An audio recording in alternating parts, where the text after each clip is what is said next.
이 시간 함께 나눌 하나님 말씀은 민수기 19장 11절에서 22절 말씀입니다. 하나님 말씀입니다. 사람의 시체를 만지는 자는 이래 동안 부정하리니 그는 셋째 날과 일곱째 날에 제물로 자신을 정결하게 할 것이라. 그리하면 정하려니와 셋째 날과 일곱째 날에 자신을 정결하게 하지 아니하면 그냥 부정하니 누구든지 죽은 사람의 시체를 만지고 자신을 정결하게 하지 아니하는 자는 여호와의 성막을 더럽힘이라. 그가 이스라엘에서 끊어질 것은 정결하게 하는 물을 그에게 뿌리지 아니하므로 깨끗하게 되지 못하고 그 부정함이 그대로 있음이라. 장막에서 사람이 죽을 때의 법은 이러하니 누구든지 그 장막에 들어가는 자와 그 장막에 있는 자가 이래 동안 부정할 것이며 뚜껑을 열어놓고 덮지 아니한 그릇은 모두 부정하리라. 누구든지 들에서 칼에 죽은 자나 시체나 사람의 뼈나 무덤을 만졌으면 이래 동안 부정하리니 그 부정한 자를 위하여 죄를 깨끗하게 하려고 불사른 재를 가져다가 흐르는 물과 함께 그릇에 담고 정결한 자가 우슬초를 가져다가 그 물을 찍어 장막과 그 모든 기구와 거기 있는 사람에게 뿌리고 또 뼈나 죽임을 당한 자나 시체나 무덤을 만진 자에게 뿌리되 그 정결한 자가 셋째 날과 일곱째 날에 그 부정한 자에게 뿌려서 일곱째 날에 그를 정결하게 할 것이며 그는 자기 옷을 빨고 물로 몸을 씻을 것이라. 저녁이면 정결하리라. 사람이 부정하고도 자신을 정결하게 하지 아니하면 여호와의 성소를 더럽힘이니 그러므로 회중 가운데서 끊어질 것이니라. 그는 정결하게 하는 물로 뿌림을 받지 아니하였은즉 부정하리라. 이는 그들의 영구한 율례니라. 정결하게 하는 물을 뿌린 자는 자기의 옷을 빨 것이며 정결하게 하는 물을 만지는 자는 저녁까지 부정할 것이며 부정한 자가 만진 것은 무엇이든지 부정할 것이며 그것을 만진 자도 저녁까지 부정하리라. 아멘.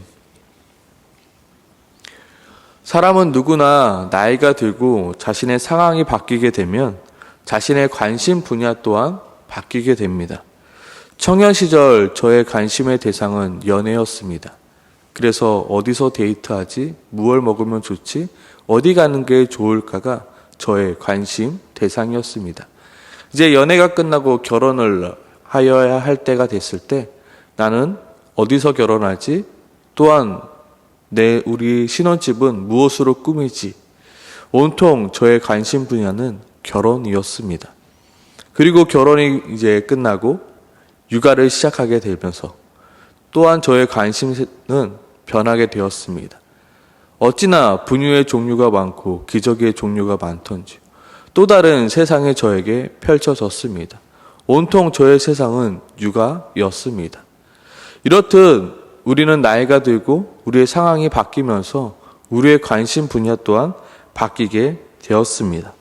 이전의 구약을 살던 이스라엘의 관심 또한 관점 또한 우리의 신분과 우리의 상황이 바뀌면서도 우리의 신앙과 우리의 신앙의 관점 또한 바뀌게 되는데요.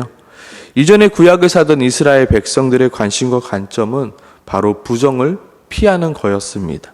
어떻게 하면 내가 부정한 것으로부터 피할 수 있을까가 그들의 관심이었습니다.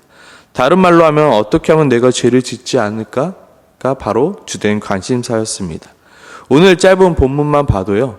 부정함이라는 단어가 무려 13번이나 등장합니다.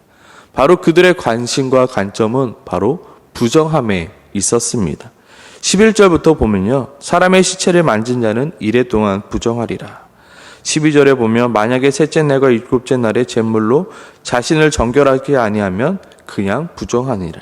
13절에 보면요. 누구든지 죽은 사람의 시체를 만지고 자신을 정결하게 하지 아니하는 자는 여호와의 성막을 더럽힘이라. 그가 이스라엘에서 끊어질 것은 정결하게 하는 물을 그에게 뿌리지 아니하므로 깨끗하게 되지 못하고 부정함 그대로 있음이라. 어떤 사람의 시체를 만질 것뿐만 아니라 그 사람이 그 장막에서 죽었을 때 바로 그 장막에 있는 사람도 부정한 자가 되고 그 그릇의 뚜껑을 닫지 않아도 그 그릇이 부정한 그릇이 된다고 말합니다. 바로 14절이죠. 장막에 사람이 죽을 때의 법은 이러하니 누구든지 그 장막에 들어가는 자와 그 장막에 있는 자가 이래 동안 부정할 것이요 뚜껑을 열어놓고 덮지 아니한 그릇도 부정하리라. 더 나아가서 16절에 보면요, 누구든지 들에서 칼에 죽은 자나 시체나 사람의 뼈나 무덤을 만졌으면 이래 동안 부정하다 말하고 있습니다. 지금 이스라엘의 주된 관심은 무엇입니까? 부정. 온통 부정한 것 뿐이었습니다. 그런데 더 나아가서 22절 너무나도 심각합니다. 부정한 자가 만진 것은 무엇이든지 부정할 것이며 그것을 만진 자도 저녁까지 부정하리라. 부정한 자가 뭘 만졌는지 어떻게 압니까? 근데 그 부정한 자가 만진 것 또한 부정하고 그 부정한 자가 만진 것을 만지는 자까지 부정하다 말하고 있습니다. 우리는 이것을 너무나도 잘 경험하였습니다. 바로 코로나 때문에요. 우리는 마스크를 쓰고 장을 볼 때도 비닐장갑을 끼고 장을 봤습니다. 누가 무엇을 만졌는지도 모르고 어디에 코로나균이 묻어있는지도 몰랐기 때문에 그렇게 살아왔습니다. 지금 이스라엘 백성들의 상황이 딱 이런 상황입니다. 바로 부정함에 노이로제가 걸려있는 상황입니다. 무엇이 부정한지, 어디가 부정한지, 내가 언제 부정할지 모르는 불안감 속에 지금 있는 것입니다. 그들은 왜 이토록 부정함이 이렇게 불안합니까? 바로 그들 눈앞에서 많은 사람들이 그들의 부정함 때문에 죽는 것을 보았기 때문입니다. 많은 사람들이 그 부정함 때문에 죽임을 당한 것을 보았기 때문입니다. 그래서 그들은 온통 두려움 가득이었습니다. 내가 혹시나 부정하게 되어 내가 혹시나 죽게 되면 어떡하지? 내가 혹시 부정한 자가 되어 하나님께 버림받으면 어떻게 될까? 바로 30절에 보면 사람이 부정함으로 자신을 정결하지 아니하면 어떻게 되나요? 여호와의 성소를 더럽히니 그러므로 회중 가운데서 끊어질 것이다. 내가 혹시나 나의 부정함 때문에 이스라엘에게서 끊어지면 어떡하지? 하나님 앞에 버림받으면 어떡하지? 라는 그 두려움이 바로 이스라엘 백성들에게 있었습니다. 과거 이스라엘 백성들의 생각 속에 나를 부정하게 만드는 것은 무엇일까? 그리고 나를 부정한 것을 피할 수 있는 길은 무엇일까? 온통 이스라엘 백성들에게는 그 관심밖에 없었습니다. 그렇게 해서 만들어진 것이 무엇입니까? 우리가 마태복음에서 많이 읽었던 바로 장로의 유전이었습니다. 어떻게 하는 것이 부정을 피하는 길인가? 어떻게 하면 우리가 부정하게 살지 않을 수 있을까? 였습니다. 그들의 관심은 온통 나를 부정하게 하는 것은 무엇인가? 그리고 더 나아가 나를 부정하게 만드는 것들을 피할 수 있는 길은 무엇일까? 였습니다. 베드로 또한 그리하였습니다. 예수 그리스도의 십자가의 부활 후 베드로가 고넬료의 집에 기도하고 있을 때 황홀 중에 어떠한 것을 경험하게 되었습니다. 바로 하늘의 문이 열리고 각종 네발 가진 짐승과 기른 것과 공중에 나는 것들이 들어있는 바구니가 내려옵니다. 하늘에서 소리가 들립니다. 베드로야 일어나 잡아먹으라. 그러나 베드로는 아무리 하늘의 소리가 들려도 잡아먹을 수가 없었습니다. 왜냐하면 그것은 율법에서 부정한 동물이었기 때문입니다. 그래서 베드로는 이렇게 고백하죠. 내가 이르되 주님 그럴 수 없나이다. 속되거나 깨끗하지 아니하는 것은 결코 내 입에 들어간 일이 없나이다. 그러자 하늘에서 두 번째 소리가 들립니다. 하나님이 깨끗하게 하신 것을 내가 속되게 하지 말라.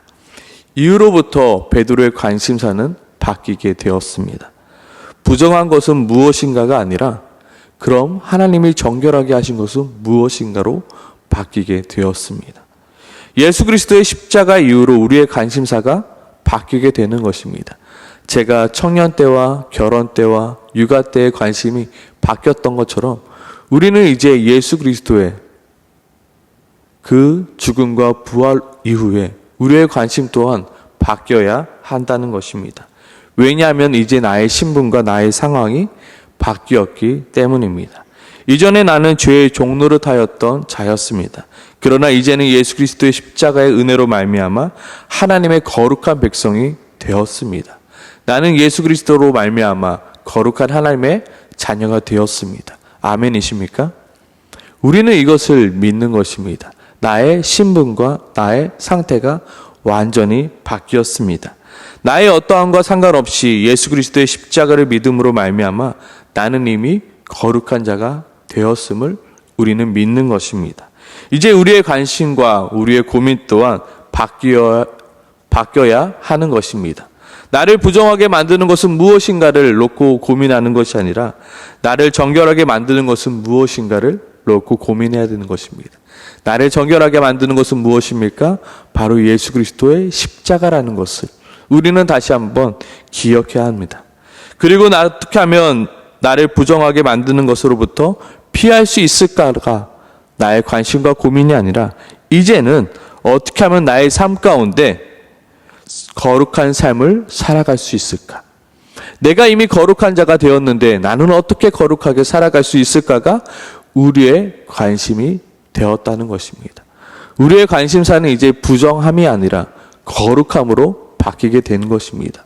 더 이상 우리는 부정함이 아니라 내가 어떻게 거룩하게 살아갈 수 있을까? 내가 이미 거룩한 자가 되었는데 내가 어떻게 거룩한 자처럼 살아갈 수 있을까로 바뀌어야 되는 것입니다. 베드로 전서를 보면 이 베드로의 바뀐 관점이 보입니다. 베드로 전서 1장 15장 16절에 보면 베드로는 이렇게 말하고 있습니다. 오직 너희를 부르신 거룩한 이처럼 너희도 모든 행실에서 거룩한 자가 되라. 기록되었으되 내가 거룩하니 너희도 거룩할지라. 이제 베드로의 관점이 바뀐 게 보이십니까? 거룩으로 바뀌게 된 것입니다. 이게 부정한 것이니 나는 먹지 못합니다. 내가 거룩하게 한 것을 너가 부정하다 여기지 말라. 거룩. 이제 베드로의 관점은 거룩으로 바뀌게 된 것입니다. 이제 우리는 고민해야 합니다. 나는 어떻게 하면 좀 더 거룩한 자처럼 살아갈 수 있을까? 나는 어떻게 하면 좀 더 하나님의 자녀답게 살아갈 수 있을까? 이전에 저의 고민은 이것이었습니다. 나는 어떻게 하면 천국에 갈 수 있을까? 어떻게 하면 나는 하나님의 자녀가 될 수 있을까? 구약적 율법적인 사고에 갇혀 살아갔습니다. 그러나 정말로 예수 그리스도의 복음을 깨닫고 나서 저의 삶은 바뀌게 되었습니다. 그래 나는 예수 그리스도의 십자가로 말미암아 하나님의 자녀가 되었지. 그래 나는 예수 그리스도의 십자가의 은혜로 말미암아 천국 백성이 되었지. 더 이상 나는 어떻게 하면 천국에 갈 수 있을까? 나는 어떻게 하면 하나님의 자녀가 될 수 있을까가 고민이 되지 않습니다. 왜요? 나에게는 예수 그리스도의 십자가가 있기 때문에.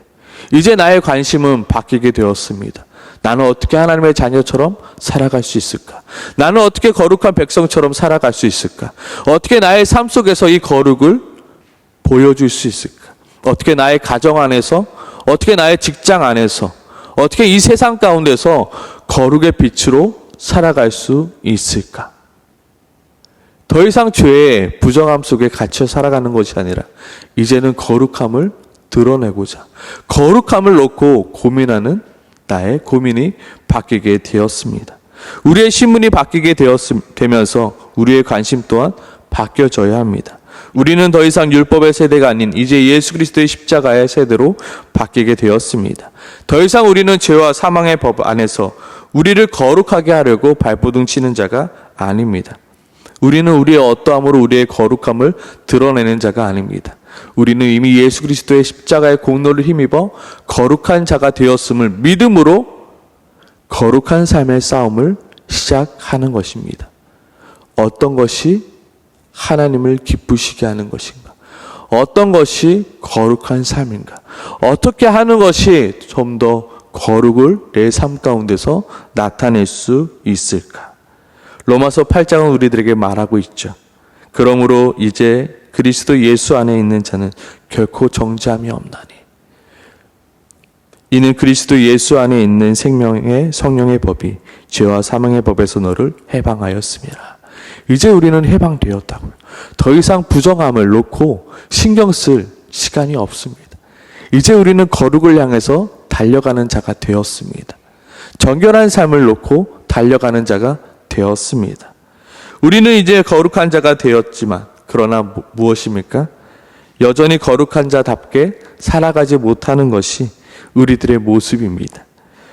왜냐하면 여전히 우리의 마음속에는 무엇이 있습니까? 옛사람의 옛습관이 남아있기 때문입니다. 그때마다 우리는 무엇을 해야 합니까? 다시 한번 예수 그리스도의 십자가의 복음 앞에 나아가야 합니다. 주님, 내가 믿습니다. 예수 그리스도의 십자가로 말미암아 내가 거룩한 자가 되었음을 믿습니다. 나의 상황과 나의 모습이 지금 거룩한 자가 답지 못하게 살아가지만 주님, 이미 십자가에서 나의 거룩을 이루어 주심을 내가 믿습니다. 내가 거룩한 자답게 다시금 살아갈 수 있게 도와주시옵소서. 우리의 관심은 온통 거룩이라는 것입니다. 이미 이루어 놓으신 그 복음을 힘입어, 그 십자가의 은혜를 힘입어 다시 한번 일어서는 것입니다. 내가 어떻게 하면 하나님께 버림받으면 어떡할까라는 두려움이 아니라, 하나님이 나를 벌하시면 어떡할까라는 두려움이 아니라, 내 잘못 때문에 두려움 속에서 이스라엘 백성들처럼 이스라엘 백성들 중에 끊어지면 어떡할까가 두려운 것이 아니라, 내가 하나님의 자녀인데 이렇게 살면 안 되지. 내가 하나님의 자녀인데 내가 이렇게 살면 안 되지. 내가 십자가에서 이미 거룩함을 받았는데 내가 이렇게 살면 안 되지. 내가 어떻게 하면 좀 더 거룩하게 살아갈 수 있을까? 내가 어떻게 하면 그 십자가의 은혜 받은 자처럼 살아갈 수 있을까가 우리의 고민 되어야 된다는 것입니다. 우리는 이미 예수 그리스도의 십자가의 은혜로 구원받은 자입니다. 아멘이십니까? 아멘. 그렇다면 이제 우리는 구원받은 자처럼 살아가면 됩니다. 우리가 이 싸움을 싸우는 것입니다. 구원받은 자처럼 살아가는 것. 이제 우리는 외쳐야 합니다. 내가 주님, 예수 그리스도의 그 십자가의 은혜로 거룩하다 여겨주셨기에 이제는 내가 거룩한 자처럼 살아가겠습니다. 이제 나의 삶 가운데 거룩을 드러내며 살아가겠습니다. 이제 나의 삶 가운데서 정결을 드러내며 살아가겠습니다. 주님, 도와주시옵소서. 오늘 이 새벽에 이러한 기도를 하는 우리 모두가 되길 소망합니다. 아멘. 이 시간 기도할 때 주여, 내가 예수 그리스도의 십자가의 은혜로 말미암아 이미 거룩한 자가 되었음을 선포하고 또 선포할 수 있게 도와주시옵소서.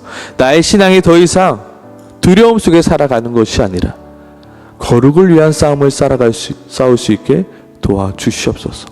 나의 일상의 삶 가운데서, 나의 가정의 삶 가운데서, 그리고 나의 세상의 삶 가운데서 어떻게 하면 좀 더 거룩을 드러낼 수 있을까? 어떻게 하면 좀 더 거룩한 삶을 살아갈 수 있을까?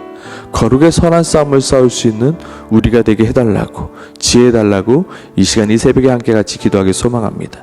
기도하겠습니다.